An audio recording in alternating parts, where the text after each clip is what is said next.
Hello, everybody. This is Doug Robbins, and welcome to my YouTube Live.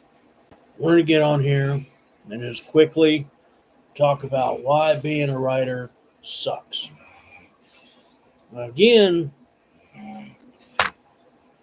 anybody that's a writer knows how frustrating being a writer is. Everybody knows that you have to work alone, nobody appreciates what you do. Meanwhile, we live in an instantaneous social media driven world. Now, one commenter on here, basically told me, you know, get a life because they didn't like how I kept talking about Halloween.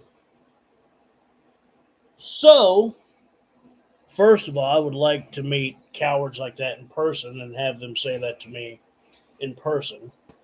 But since I know you're a chicken shit coward that just hides behind a computer, that's fine. So I wanted to give a little bit of psychology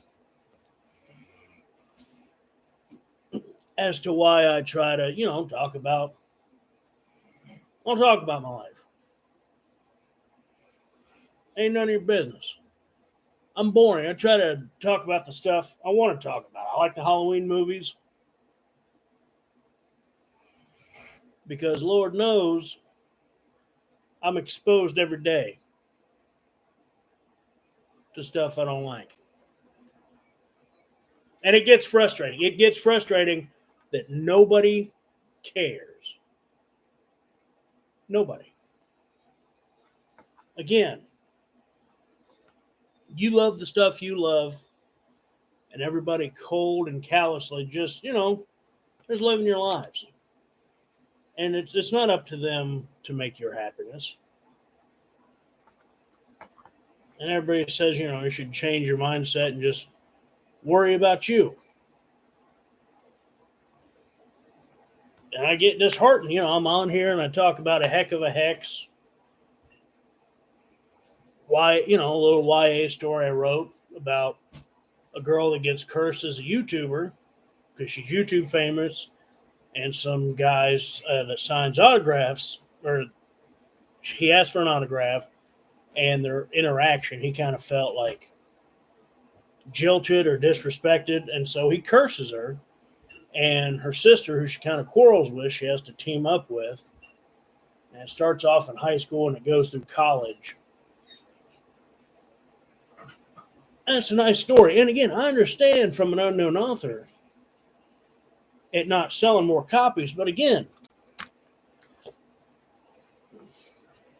even without the, buy me a coffee stuff, wanting to contribute to the channel, that's fine.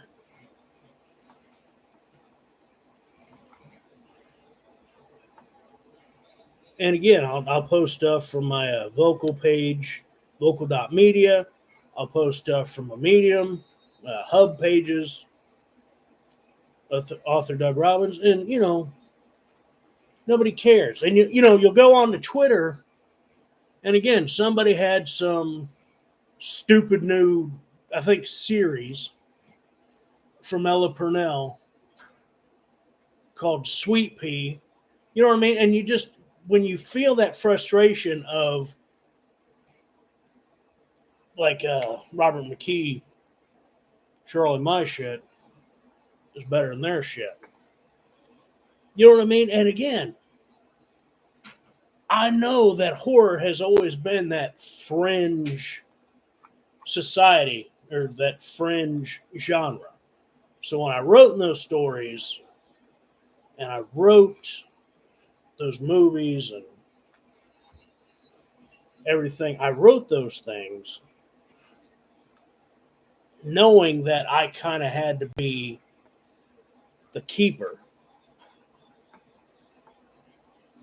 of that meaning, and embrace it and be the ambassador for that genre. And it's fine because there is a charm there about it being on the fringe of society and getting to support it. but it's annoying. It's frustrating to be the guy that has to go out there and your own work isn't appreciated at all. And you've been at this for how long? Years, decades. We've had a couple successes here and there. I got one movie up on YouTube. I got another one that, it's been in pre production for frickin' ever. And I know movies take time, but it's a what, 1-page script? You know, when it comes to publishing, when it comes to that, and you live a life where you have so little happiness and you get so little praise, and people just go on in their world, and you keep doing it, and you can see it, and you know how wonderful the work is and how hard you work, and nobody cares. Nobody cares, and they just keep praising the crap. And again, they don't mean to, but it's like they flaunt it in your face. It's like, look what we're giving our attention to, and not you and your work. You know what I mean? And it's like, now again, is Murders in Crescent Valley this masterpiece that I wrote before Heck of a Hex? Do I think Heck of a Hex is better? Yeah.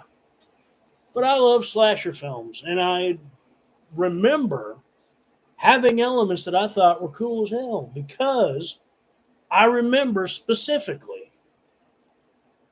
with Murders in Crescent Valley, I remember there was kind of like a stepfather, I think, was it Good Neighbors or whatever from Stephen King? A Good Marriage, that's it. And where, again, the lady's married to a serial killer, but on the surface, he's a loving, charming husband. And I believe he was a janitor at Crescent Valley, which, again, I always love the name for the high school. I want to use it as town. Just like the fictional serial killer I made, Tony Raines, I still don't feel like I've ever made the one that does him or Crescent Valley justice. But that's okay.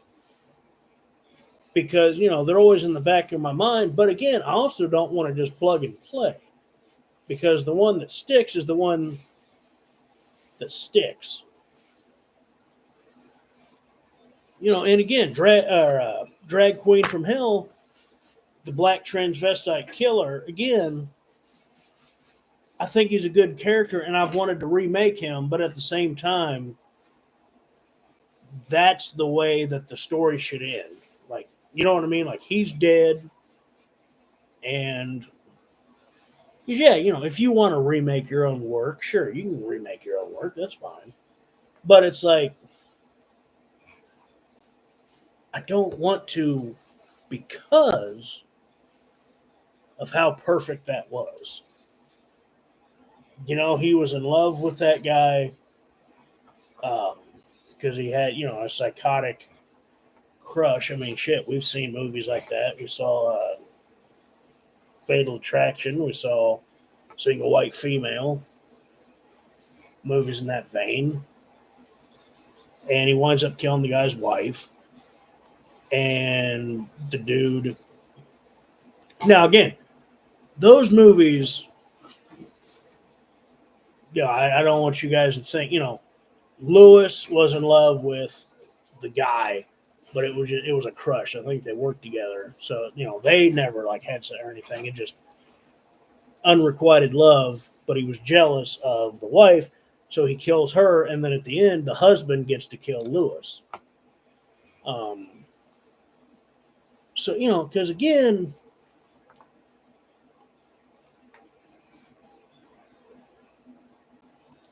think of a slasher movie.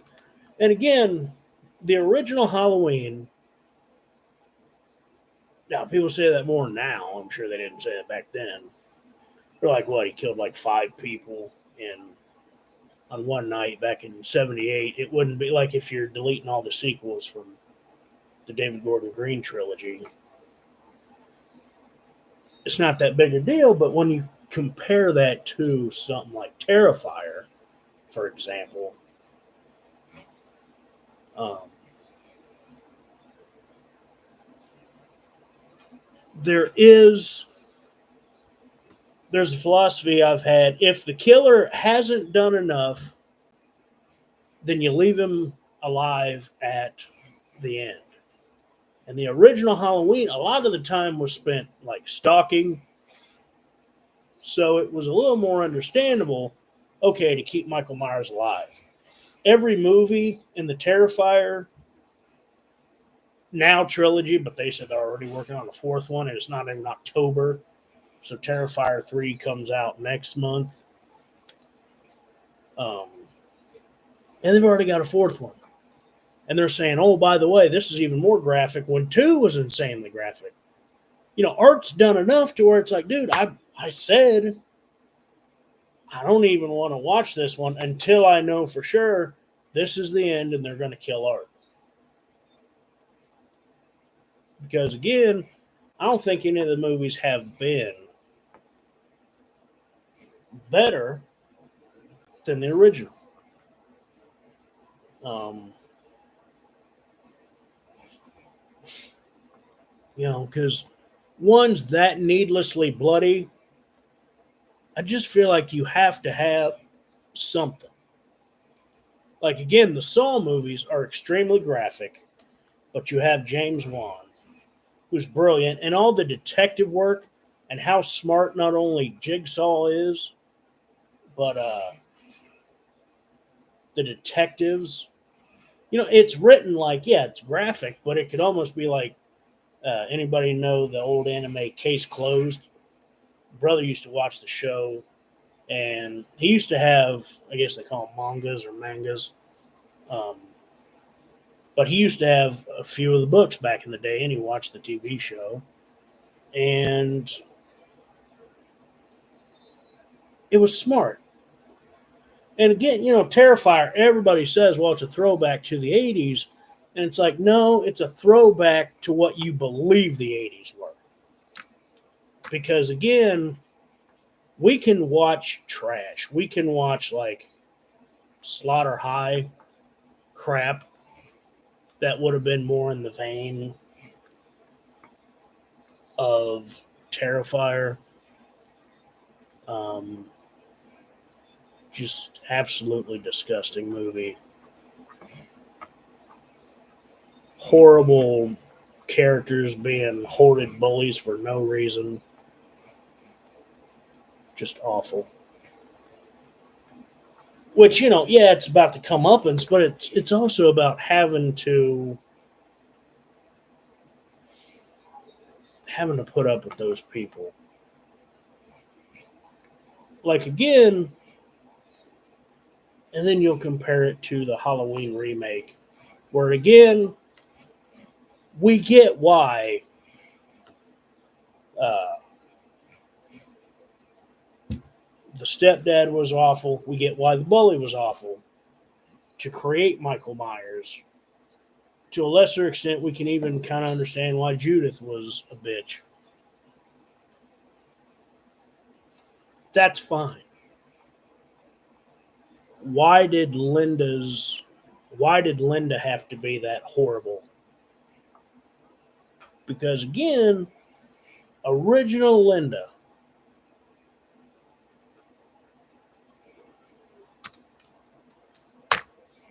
am I saying she was particularly likable? No. Am I saying she was a good character? No. But she also wasn't unnecessarily just a bitch for no reason. She also wasn't, just saying crude stuff to be crude. Like, you know what I mean? Like, I don't know. When you watch the original Halloween, you're like, yeah, dude, that's. Now, I was born '87, so how am I supposed to know? again, my parents were around then, and I could easily imagine that they might have known it, if not somebody like that. Even if they're like, okay, yeah, I didn't know anybody like that. But like, even I remember watching Halloween one year with my dad, and he was talking about.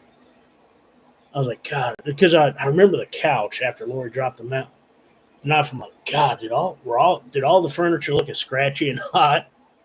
And he's like, oh, it was like, you know what I mean, like, it just looked scratchy and hot and uncomfortable. And he's like, God, I can still feel sitting on a couch like that. Now, if Terrifier is supposed to be this love lady letter to 80s sleaze, now again, or 80s slasher films, you had an accidental epiphany. That sounds like Jim Cornette talking about Vince Russo, or basically him trashing one of the billion things he hates in this world. But I don't know, I lost my train of thought there. But if we're talking about 80s slasher movies and wanting to be in that vein, yep, that's right. You had the accidental epiphany, and the accidental epiphany was trying to, you know, the Lauren Rivera character, Sienna. I could never remember her name, but again, even with the angel uh, imagery and the outfit, and thinking of it like being a Xena warrior princess costume, that's cool. And to think of it being something that her dad envisioned, because they think art was drawn, and for Saul, or uh, basically it was foretold, or basically had a vision of it and drew and saw a woman dressed like that defeating and fighting Art and holding his bloody severed head, which they do in two. Um, but no father is going. And then they said, he basically made this costume for you. He's not going to make a fucking costume like that for his little girl. Bullshit. Ain't no father, no matter how liberal, you know, unless his name is Jake the Snake Roberts' dad, was molesting his own daughter. There's nobody on this planet that's going to be making a costume for their kid that revealing. That just ain't reality. That's some sleazy, uh, if not screenwriter, director, producer. Because again, I've had a producer that wanted to add some kind of sex scene or nudity to something I wrote, and they said, it's about these horror films are about sex and death. And it made me think, because I was watching this video about Stan Lee, and someone told him, no, people hate spiders. They're not going to want a hero named Spider Man, and was saying, they don't want a teenage hero, and all this shit. And then Spider Man became Spider Man. You know what I mean? Like, I mean, I don't know how you guys rank them, but when I think superheroes, I think Batman, Superman, for me personally, Incredible Hulk, and then Spider Man. And Teenage Mutant Ninja Turtles, too. But I would argue that a case could be made for Superman, Batman, and Spider Man being the top three. Um,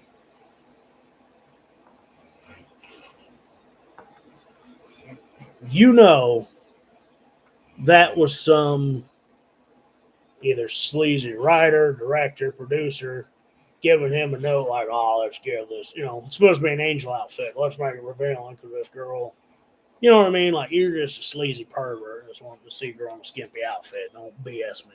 Don't pee on my leg, tell me it's raining.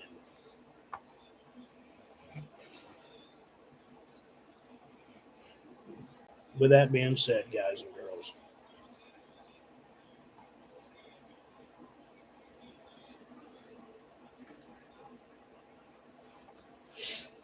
Basic rule of thumb. And again, even I did bring up the Halloween remake.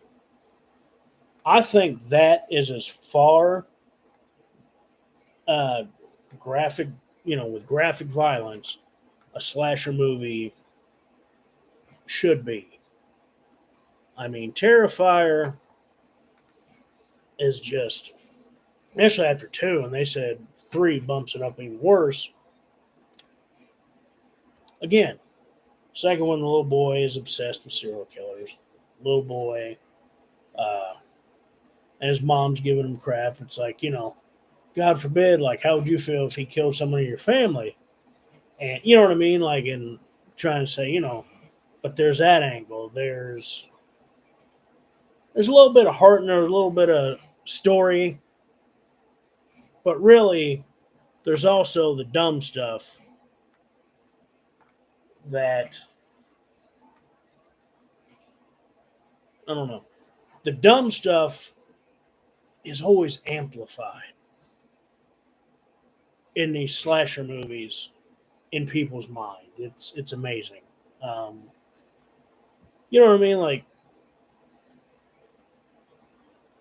some people just want to watch, like, they'll think of the nudity. They'll think of, oh, that had a pretty cast, that had blah, blah, blah, and all this unnecessary dribble. But they don't think of, Laurie Strode, she was pretty dependable. She had cutesy banter with her friend. Like, you got the sense that Annie was a better friend than Linda. Um, Witty, fun banter with the kids. Um, was forthright, would do what was expected of her, do what was right. Child's play, but it's a killer doll. Even though it was about a single mom who, obviously loved her little boy, and they had a great relationship. He was happy to get that doll, and that's the goddamn one that had Chucky Spirit in it. And again, she loses her son, or excuse me, loses her best friend that was babysitting that night. Um, the little boy is saying horrible things and is thinking he's crazy. Um, Fears that they could literally want to lock him up, and unfortunately, they do at one point. Put him in a sanitarium because they're like, all right, this is screwed up, guys. But it's a killer doll. It's ridiculous. See what I mean? Like, it's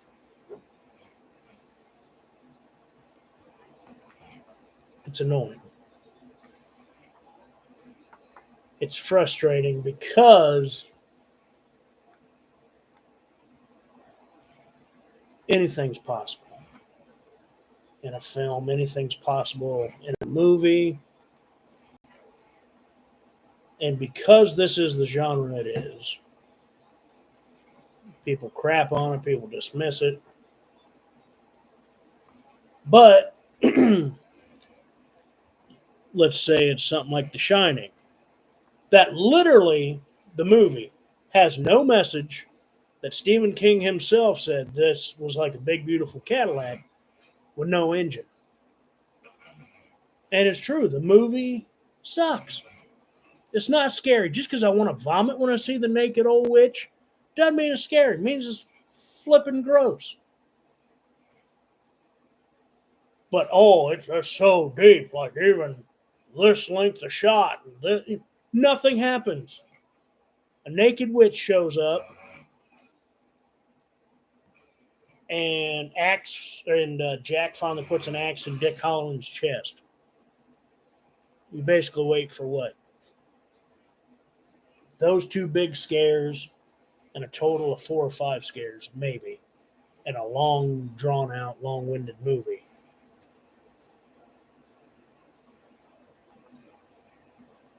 So, thanks for watching. Have yourselves a great night.